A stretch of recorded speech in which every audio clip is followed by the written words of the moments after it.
CNC Sengweze Yangai koyeba ete besoin mebelo mabota mabino pona kozela numéro oyo ya dimanche lelo. En tout cas éco du CNC lelo etamboli ezongi be na seli la communication. Bon, na moko ya mokitani oyo azaki ko présenter nanga émission Iko du CNC a changé poste a komi molobeli ya parti oyo ya plus mwa bilumba mukala na kombo ya Seleka Nangila ba matisier a jui ba promettre yana ba fonction koleka komi mokonzi to pe patron ya communication ya Congrès national congolais na yango poko ya lelo tozali na ye awa tukusola makambo ebele mais yambo ite tozwa Seleka Nangila na émission na biso ya lelo na koyebisa bino ke Eko du CNC komi na ba rubrique mosusu oyo ekolobela makambo ya parti politique oyo ya pio sumabilo na ba province parce que na lemba koyebisa bino te ete Congrès national congolais to PCNC ezwami na etuka mobimba ya Congo démocratique na yango na rubrique lelo bokomona biso Eko du CNC toponi pona bino province ya Okatanga bokoyeba nini ezokoleka kuna avant que to balancer bino belema wana tokoyamba nanu porte-parole ya Congrès national congolais Seleka Nangila Mbote mingi Mama Olito to benga yo porte-parole to benga yo journaliste simple. Ben je ne sais pas, c'est à toi de voir, sinon on a fait sur merci comme Oti Koloba au côté parti à ces pays là qui à l'ongola biso na isika tozalaki comme biso na isika mosusu. Il y a un mois na plateau nazalaka comme yo tozo présenter émission tozo yamba porte-parole ya parti ya rôle parti banga tozo yamba secrétaire national ebele. Bon lelo Monique n'a changé costume nanga. On a parti à ces pays nazwa responsabilité ya communication ya parti et puis nazala pe monoko ya parti. Donc on apprécie merci à autorité morale, on apprécie merci à président Léopold Mouyembe, à ma collaborateur na bango nyonso pour la biso responsabilité ba pesi biso eza beaucoup plus défi pour la biso. Défi pour la biso parce que tout ça c'est lié à communication. On dit que et donc ça nous maintenant de faire le travail pour que tout le monde mérite confiance soit là. Tobandaki na bino na cellule tout est déjà en place. Tu kolobela ngona Eko du CNC tobakisi rubrique mususu CNC et pas na bino. Donc CNC chez vous souci na biso eza comme lobaka que parti oyo ya CNC ya biso mabino ezalaka bisika nyonso. Alors siko caméra na biso ko banda ko circuler na ba province, na ba territoire, na ba district, na ba ville pour na kolakisa bino CNC eza dengeni ils ont fonctionné dengeni. Et donc eza ba initiative tozo na cadre de communication à parti parce que mon conseiller biso aux la secrétaire en communication. Ils ont la maïetali idéologie, ils ont la maïetali mobilisation. Objectif na biso ezami balé. Tu sais que le président en 2023, CNC 150 députés nationaux pour que tout soit primature. CNC 150 députés nationaux pour Bazoa primature en 2023. Félix Tshisekedi, président de la République en 2023. Donc, Congrès national congolais et Zako Tambola Puto Pekomunda pour être Maïman Soma Kukisama. Je rappelle bien que l'émission n'a pas été CNC Zaka bilingue. Porte-parole na biso Seleka Nangila Beya a koloba soit na français, soit na lingala, soit na chiluba, na swahili topé na kikongo na munoko nyonso oyo ezo rendre libre. Voilà, Seleka Nangila, une nouvelle casquette, porte-parole du parti. Comment t'es senti? Comme je t'ai dit, ma nomination, je l'ai prise beaucoup plus du côté défi. Défi pourquoi? Parce que vous savez que notre autorité morale fait partie des rares leaders politiques qui font la promotion de la jeunesse. Oui. La preuve, c'est que vous avez âge nanga, vous avez âge à ma porte-parole, à ma partie mosusu. Donc aujourd'hui, je suis pratiquement le plus jeune de tous les porte-paroles de ma partie politique. C'est un signal fort que notre autorité morale lance dans le cadre de la promotion de la jeunesse. Obi Namboka Nabiso Zalakana, conflit éternel entre le vieux et le jeune. Le vieux... Conflit de génération. Conflit de génération, comme vous l'avez appelé. En fait, le vieux accuse les jeunes de détenir les gros diplômes mais sans compétences. Voilà. En face, les jeunes accusent le vieux de ne pas les associer à la gestion de la chose publique. plus mobile lobby nini plus mobile lobby na ba jeune na ba vieux biso toza utile na combat pour na kotonga mboka yango moni azui na ba jeune na ba vieux asangisi biso soko tali bureau politique oyo uti ko salema omona ke ba jeune ebele baza ba vieux peu ebele baza pona nini parce que il faut que ba jeune peut pas contribuer pas apporter ya bango pierre à l'édifice comme on le dit na développement ya mboka pe na développement ya parti na biso. Et donc pour moi c'est comme je disais c'est beaucoup plus un défi parce que là plus Mabilou met les jeunes devant leurs responsabilités. Maintenant c'est aux jeunes de montrer de quoi ils sont capables de manière à ce que tout le monde a l'habitude à battre discours où il y a que les jeunes mikolo ba diplôme ebele mosalate compétences ainsi de suite. Vous allez les kamalobane bien sûr tozo bunda yango moni organisation to na na cellule ce qu'on tali le par semaine CNC ils ont communiqué sur les sujets d'actualité les initiatives tozui. Donc to communiquer qui par exemple na mayetali des positions à 5 ans to communiquer qui na bah, sujet belé notre souci ici est que voya CNC et yokana bisika biso. Et donc nous nous sommes plus qu'engagés na soutien à Bino, na soutien à l'autorité morale, na soutien à président national AI, na soutien à secrétaire généraux adjoint maître Méchac Mandef ou à l'administration, na madame Christelle Mwabilou ou à ministre des Affaires étrangères et à CNC. Et donc tout ça na soutien à Bango et donc nous allons faire ensemble. C'est comme on le dit au CNC, nous voulons perdre tous pour gagner ensemble. Vous voulez perdre tous pour gagner ensemble. Voilà, ça c'est une bonne chose. C'est les Kanangi là, pour le bureau politique qui a six en place. En cela, on a maître Méchac dernièrement. Vous avez combien? Yo le col a porté parole. Au Colimbo de la Bisso, vous allez effectivement combien de membres dans le bureau politique où ils allaient aménager? Bureau politique, tout ça en place sur base, il y a pas secteur, il y a Mboka. Parce que parti politique, ils ont une mission, il y a éducation civique comme on le dit, mais ils ont préparé par la gestion. Il y a un bureau politique, il y a un gouvernement, parce que le bureau politique, effectivement, ils ont un gouvernement et un parti. Et donc, le bureau politique, il y a en place, en tenant compte, il y a compétence, il y a motona moto. Et là, le gouvernement a un ministre de la communication, tout le monde a un parti, tout le parce que le ministre de la communication est un parti en fonction de la compétence.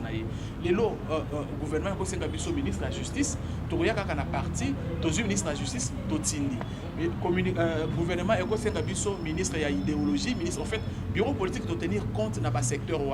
Tout ça, par exemple, en dehors, il y a le président Mouyembe, il y a le président national d'intérim, il y a Mme Christelle, il y a Mme secrétaire générale Pénabisoisa, il y a Mme Christelle, il y a Maître Méchac, il y a patron, il y a patron, il y a diplomatie, parce qu'il s'agit de Mme Christelle, patron, il y a diplomatie, il y a parti, il y a patron, il y a administration, il y a CNC, tout ça, il y a secrétariat national, il y a administration, ils ont travaillé comme, je vais dire, en appui. Voilà, c'est les Kanangi là, au Limbisanga, on tourne à parce que mon toit tourne à Kingalobi, secrétariat général, il y a parti, il y a Congrès national comme le Bobomi Ango, parce que jusque-là, Moussa les Osalema, secrétaire général adjoint, en charge de l'administration, au Moussou Soaza en charge de la fédération ou fédération administration, et ça fait secrétaire général adjoint. Botikali na président national. Na des secrétaires statut parce que apparemment omoni zela madame olitana c'est na yo qui question na omoni biso toza parti républicain toza parti tozo fonctionner sur base ya bibeko yango omoni ata mokonzi na biso tango azui ministère na urbanisme habitat omoni alobi bibeko ekamba biso et il y a ça sur le slogan moko alobaka mingi mingi alobi l'état des droits c'est d'abord le respect ya mibeko ya mboka na biso. Et donc au CNC on n'a pas dérogé à la règle. Nous sommes guidés par quoi? Par nos statuts. Nous sommes guidés par le règlement intérieur et à parti. Statut et prévoir président national, secrétaire général, na deux secrétaires généraux adjoints. Et donc fonctionnement on a ça normal et ça va continuer.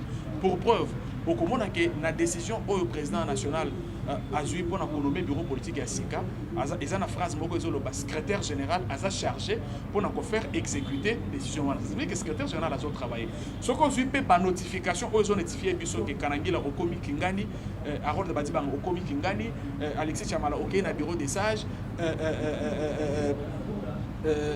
bienvenue Limanga, Okomi chargé à mobilisation et ainsi de suite. Au commun que la notification est signée par le secrétaire général. Et donc, pour répondre à ta question, poste à secrétaire général est statutaire la CNC, et donc ils ont respecté, et puis le secrétaire général, ils ont travaillé comme il se doit. C'est vrai, tu as l'impression qu'il y a que les deux secrétaires généraux adjoints qui travaillent, c'est en fonction des attributions qui leur sont confiées par nos statuts, mais le secrétaire général reste le patron et l'administration à partie, à ce sans problème. Voilà, Emery Mabungu Ngong, monsieur le secrétaire général, il y a Congrès national congolais, nous vous saluons en passant. Propre établissement, qui sont santé, tout ça qui pensa.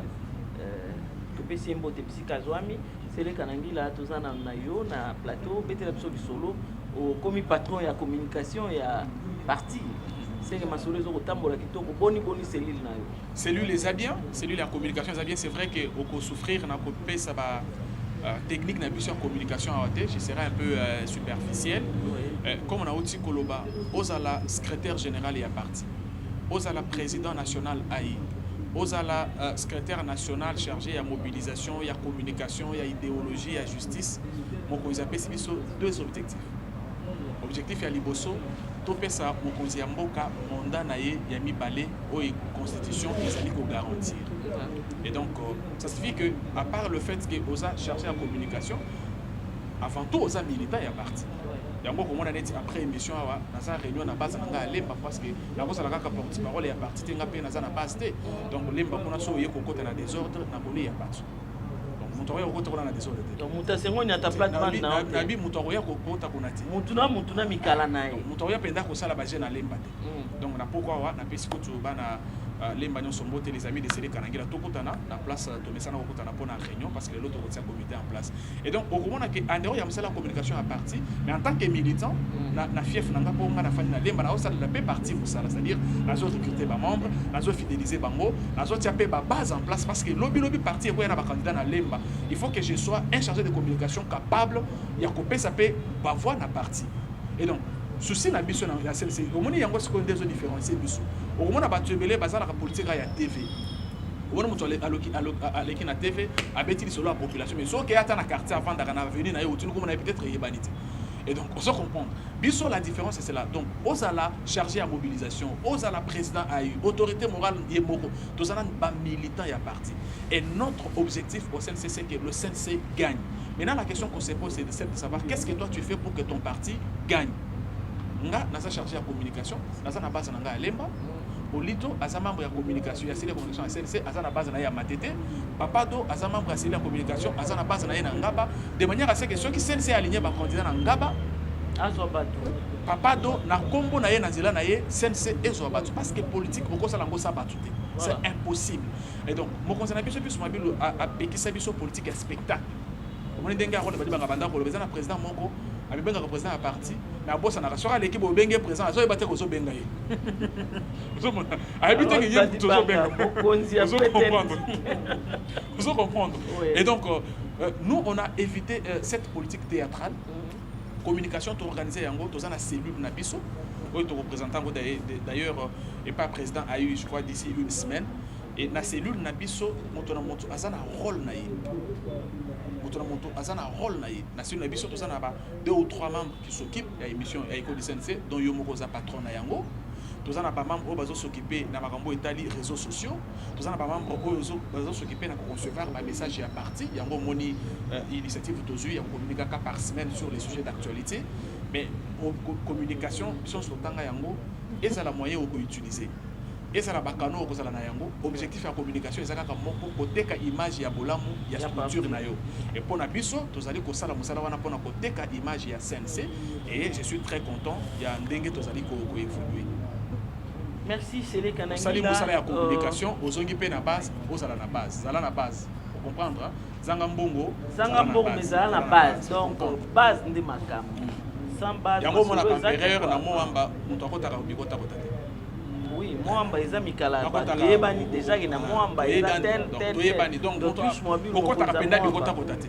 Voilà, donc Bikota Kotaouya na Simbate. On file papa do to les Canaries briques na biso ya ba province. Bongo tangu to zonga to luka moyen to commenter yango. Na yo ki sango ke les CNC chez vous. CNC chez vous, au moni au betaka lisolo wana souvent que CNC tant que c'est une réalité vivante dans Mboka, bato bakomparaka biso na baparti na bango. CNC eza parti lelo so okiti na Kwilu otuni siège ya CNC balakisi yo. Voilà. Okiti na Mbujimayi otuni siège ya CNC balakisi yo. Okiti na Lubumbashi otuni siège ya CNC balakisi yo. Okiti na Nganda-Njika na Lomami okiti na Kabeya Kamwanga place nyonso okokita soko otuni kaka CNC ya biso bayimukala bakolakisa yo. Na Maragi na Ituri. Na Maragi na Ituri partout CNC aujourd'hui c'est pas pour rien qu'on dit que c'est une réalité vivante. Alors rubrique CNC chez vous on l'a initié pourquoi? Pour que toko kakola kisaka ba téléspectateurs na biso to bana mboko to balanda biso santé ya CNC na ba coin nyonso ya mboka. Yango lelo tolobi omoni na mboka na niveau ya Kinshasa to lansaki vente ya carte biométrique. To ça le premier parti ya kosala yango na Congo. Ce qui tolobi bongo bobo mi kusara mingi mais biso nous ko to mi kumisa pe. To mi sana biso. To mi kusana biso. Et donc nous sommes le premier parti au Congo. C'est vrai que les gens vont suivre. Hein, parce que le CNC c'est l'unité des mesures. Les gens ont déjà suivi. Il y a des partis qui ont des cartes biométriques maintenant. Quand nous sommes allés à l'Union sacrée, les gens sont venus. Bien sûr, les gens sont venus. Quand nous avons lancé la carte biométrique, certains partis nous ont suivis. Ce n'est pas un péché que d'être ce parti modèle, ce parti unité de mesure. Nous, quand on voit ces gens d'histoire, nous donnons raison à notre autorité morale et à l'ensemble de ses collaborateurs.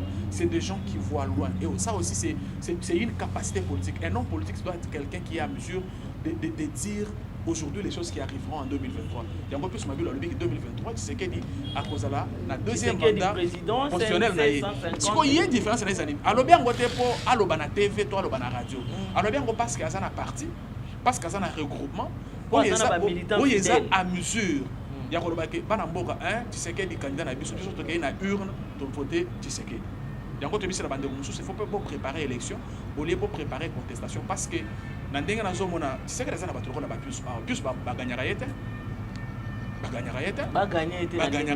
non mais expliquez-moi ça va gagner il faut éviter politique spectacle politique et à TV politique et à radio. Il y a $1000 na yo au bengi ba journaliste au PC interview na yo ba salé le show. Tu sais, contrairement, nous, la politique au CNC, le président le dit souvent, même notre autorité morale, c'est au bandara à la base. Et le président appelle souvent nos présidents cellulaires comme étant patron et à parti. Tu nous rassures qu'ici à CA, ils en ont plus de 100 000 personnes, 50 000. 100 000 c'est peu. 100 000 c'est peu. Le CNC à lui seul est à mesure de donner au président Tshisekedi 5 millions d'électeurs. 5 millions d'électeurs. 5 millions d'électeurs. C'est les Kanangi Langaïté. Non, mais donc à lobby 5 millions d'électeurs. Non, c'est les eux apportés par la boïté. Mais il faut prouver Bissot est capable de 2023 on a eu Awawa, Pototuna, yo réellement. Tango arrose d'abati banga, afandaka na kiti na fanda awa. Ngana yo tozo yambaye na émission. A ebise biso après élection en 2018. Bogota la CNC n'a respect. Maintenant la CNC n'a respect. N'a respect. Na émission après élection il y a 2023, Bogota la CNC n'a respect collègue. Parce que ce Bogota là déjà n'a respect. Ce que Bogota n'a respect collègue. OK, Tota CNC n'a respect collègue mais tozo zo rubrique na biso, il y a les CNC chez vous na madame Chanel, CNC chez vous. Mais na Okatanga pa ya Roger Ngando wa Mitaba. Masolo ni lekaki kuna o Jean-Claude Canfoy. Hein, à Sangisi et tout le coup à battre. Donc, Madame Chanel, bonsoir, et ça réplique le CNC chez vous. Donc, la province de Okatanga, où on a qui lancement à la carte biométrique par interfédéral, camarade Jean-Claude Canfoy.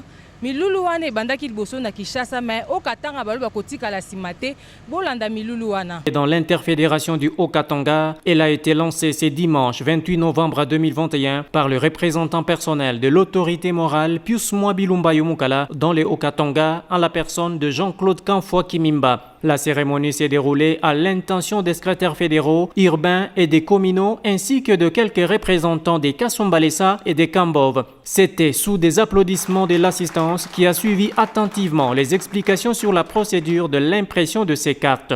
Outre cela, le président interfédéral a brossé succinctement par rapport à la redynamisation de toutes les structures et la visibilité du parti à l'approche des échéances électorales de 2023, question de permettre au CNC de garder sa force politique acquise depuis sa création. Séance tenante, l'interfédéral Jean-Claude Kanfoua Kimimba a appelé tous les cadres à remplir les fonctions qui sont les leurs convenablement, sans forcing et d'une manière volontaire. Le seul message que je peux donner à nos membres, c'est de rester debout et de travailler suffisamment. Tous les membres qui sont dans le comité, ils ont leurs fonctions, qu'ils puissent s'adonner par rapport à leurs fonctions et donner plus au parti.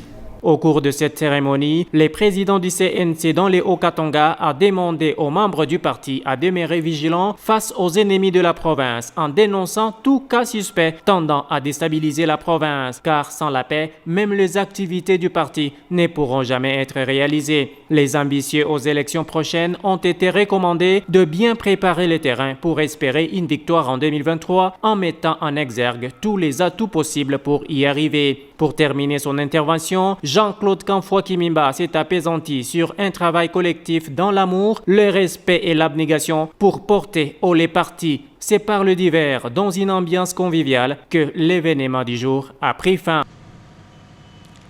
Tout le lancement de la carte biométrique par interfédéral Jean-Claude Kanfoua. Rubrique Nabiso, les CNC chez vous et Suki Awa, Bolandango na prochain numéro. Bandeko balandi eko di CNC, tout kolanda na bino, rubrique na biso ya CNC chez vous. Kanangi la porte-parole, bolanda été, aza journaliste, autre côté que bonga oyo amati na ba fonction mususu mais Manzoli nzonzo aussi la été donc azo kanzazaka na plateau comme journaliste alors que aza déjà ngambo mususu. Bino mo bomoni c'est les Jean-Claude Kanfoua a lancé carte biométrique. Masolo leki kitoko to monaki masolo ane bandaki awa na président national mais ye abimi mwana ya liboso mwana ya nsomi oyo a lancé na ba province déjà nini carte biométrique ya parti avant bato mususu bazwa biso okanisaki Sami Adubango ao tonde mutazo kozwa masolo avant parce que nzoka nde Jean-Claude Kanfoua allé moi ba pion quoi Non mais Jean-Claude Kanfoua, il est... Qui est Jean-Claude Kanfoua? Il est le président interfédéral du CNC dans le Haut-Katanga. Oui. Donc il est le représentant de l'autorité morale dans cette partie du pays. C'est un militant du Congrès national. Comme je vous ai dit, au CNC, on ne fait pas la politique spectacle. Quand on vous dit un truc, il faut nous croire. Qu'est-ce qui s'est passé? Notre autorité morale, dans le cas de sa politique de prévoir, de prédire et de voir loin, réunit ses collaborateurs et leur dit attention, au nom de l'amour pour le parti, nous devons faire autrement les choses. Il adore l'excellence dans tout ce qu'il fait, vous le savez. Il dit lançons la carte biométrique pour le parti. Le président d'intérim du parti. Donc inutile de faire partir les fiches du Katanga jusqu'à Kinshasa pour le cap. L'idée c'est que dans ton territoire, dans ta ville, dans ta province, tu peux imprimer directement. Avoir ta propre carte du parti. Voilà. Donc, comme ça s'est fait dans d'autres partis où on amène des malles, des fiches ici, ou non. L'idée aussi c'est de doter nos différentes entités. Tout est numérisé au CNC. De nos différentes entités. Non, dis-nous que tout est maintenant numérisé. Bien sûr. Laissez-moi venir tout doucement. L'idée ici c'est que nos représentations au niveau national aient une session autonome et à parti là-bas niveau Nabango. On a lancé l'opération ici, c'est le président intérim Léopold Mouyembe qui avait présidé la cérémonie. Maintenant, il fallait que tous les petits mobiles en province récupèrent chacun l'affaire. C'est l'essence de cette démarche entreprise par l'interfédéral Jean-Claude Kanfoua, que je salue avec l'ensemble de ses collaborateurs. J'aimerais aussi féliciter un membre de la cellule qui est en détachement, qu'on a envoyé au Katanga, M. Roger Ngandou, qui fait un bon travail là-bas. Et donc, je ne vois pas quel commentaire faire. Pour nous, c'est le fonctionnement normal du CNC. Jean-Claude a lancé, Adobango va bientôt lancer à Nituri, Bambi va bientôt lancer au Kasaï central, Jean-Richard Motombo lancera bientôt au Kasaï oriental, Jolie Yama va bientôt lancer dans les Kouilou. Donc, le parti, le CNC est un véritable parti, c'est un véritable parti qui existe et dont les structures fonctionnent. Et donc, c'est le fonctionnement normal pour nous. Je ne vois pas un commentaire particulier à faire. Nous sommes un parti responsable. Comme je t'ai dit, nous fonctionnons sur base des lois. Et nous sommes dans cette dynamique-là. c'est le kanangi la porte-parole ya Congrès national congolais auti koyebisa biso lolenge nini CNC ezokotambula na Kinshasa to mpe na République démocratique du Congo mobimba bino mo bomoni masolo nini ezotambola kuna na ngambo ya Okatanga. Voilà, esika Jean-Claude Kamfouazali, Roger Ngandou, merci pour na ba image, mais prochainement tokozwa Alexis Chamala oyo azali na mission na ici na maman Béatrice Maemba. Est-ce que vous avez une mobilisation ici? Na moni mobilisation. Est-ce que vous sentez na comprendre qu'Alexis Chamala vous sentez masolo te? Vraiment vous sentez masolo te? Mobilisation eza na kati na ye comme masolo eza ya rolenda kuna mobilisation na ndenga dega bana membre oyo ya plus mobile vous comprendre que masolo ya Congrès national congolais et c'est vanda déjà bino mo comprendre c'est les kanangila donc na sentir mobilisation na bino eza ni ba plein ba kisi ba nini ba bozo mo elo mo ya Marie-Paul non mais et leur dozoa eza discipline eza amour ya parti yango mo konza parti à terre biso et donc comme na otiko biso awa ndeko contrairement à ba parti mususu CNC to loko taraba militant na zelate ils ont raté des moments na bato so babeti ko manifestation au lokoti muntu so tuni ata komba parti so tuni ata komba parti wa yeliwa na ayebi yango. Alors au CNC quand il y a un programme on le fait sans souci. Et donc ça c'est mobilisation et tout le coup ya bateau na moni wana na ici oyo Yvette Lubala mobiliser na Alexis Chamala na Béatrice Maemba elongo bazaka bato CNC to bologota et moi bato CNC papa bazui ka téléphone to bengi bato baye na mobilisation lokotaka bato na balabala te on appelle les cadres qui sont fidélisés qui sont membres du parti Bayaka et donc pour nous c'est normal.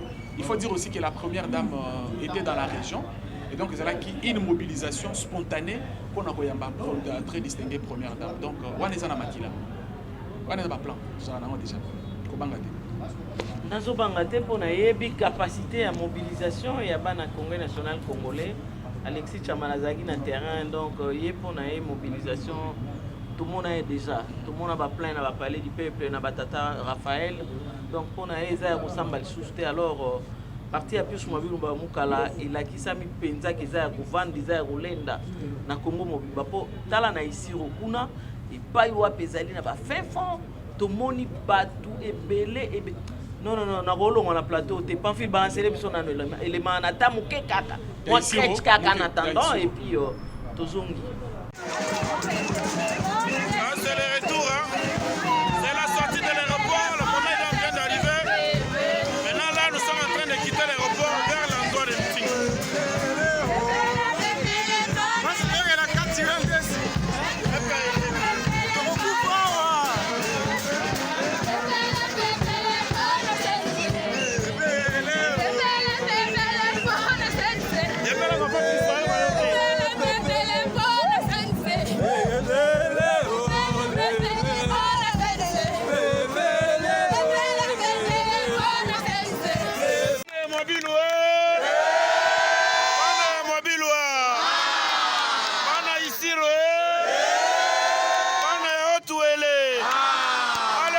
Papa Mabilou Mbote.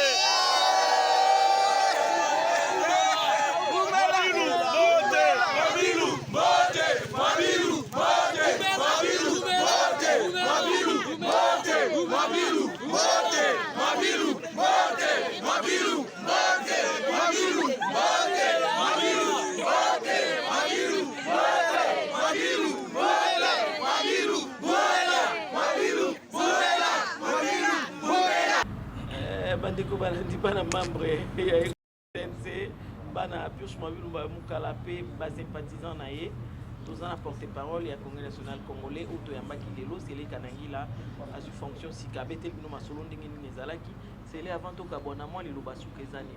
Bureau politique vous allez présenter dans 1 ou 2 semaines. Les discussions sont en cours pour arrêter la date. Ce sera probablement entre les 12 ou les 19 de ce mois. On va présenter tous les membres du bureau politique nommés récemment par le président intérim. Bana membre, s'il y a un mot à vous lancer, c'est d'aimer le parti et d'aimer le Congo. Si vous n'êtes pas encore membre du Congrès national congolais et que vous aimez ce pays, que vous voulez les servir, venez mener ce combat derrière l'autorité l'autorité morale du Congrès national congolais, un combat basé sur la République, sur l'amour patriotique. Comme tous les membres de la CNC, na lisanga de Tokotonga Congo. La PCBino merci, la Dengue Bolandi Bisso. En tout cas, Boya, aux à la province, aux à la partisan à 4e rue, dans les métiers résidentiels. On a culture, mon nénéwana, mon aliboso, on a bâti Elongia, mon amboka plus madonna, mon amboka fachi béton. Sur le côté de Kati, à Soleza carré. Donc, aux à la Lubumbashi, aux à la Moujimaï, aux à la Ituri, aux à la Congo central, aux à la Bandundu. Ce qu'on tourne les soldats en CNC Kende, Zoa Garde Nao, parce qu'en 2023, il faut qu'on change la donne. Merci beaucoup, Maman Olito Nayo, Nengo Yambinga. Félicitations à la cellule de communication de la CNC. Zombele Soukabisanga, mon fils Papado. Bientôt, messieurs les nouveaux mariés. Tokomi na Souka émission na biso lelo. Tomonani na prochain numéro. Et na makambo mususu pai wa bitokozwa Alexis Chamala na kata Isiro na Béatrice Maemba oyo ba accompagner Yvette Lubala tokomi na suka émission na biso ya dimanche lelo tomona na bino mbala sima pe na numéro mususu ya Ekoti CNC obo sanitaire rubrique les CNC chez vous Ekoti na kata émission oyo ba namba la bomo na bilongi ya bandeko basi to pe mibali oyo ba banda ko présenter bino numéro wana ya les CNC chez vous touti na au Katanga balasima tokozwa ici vo tompe Congo central to ebina nte tomona ni balasima na numéro mususu botika mala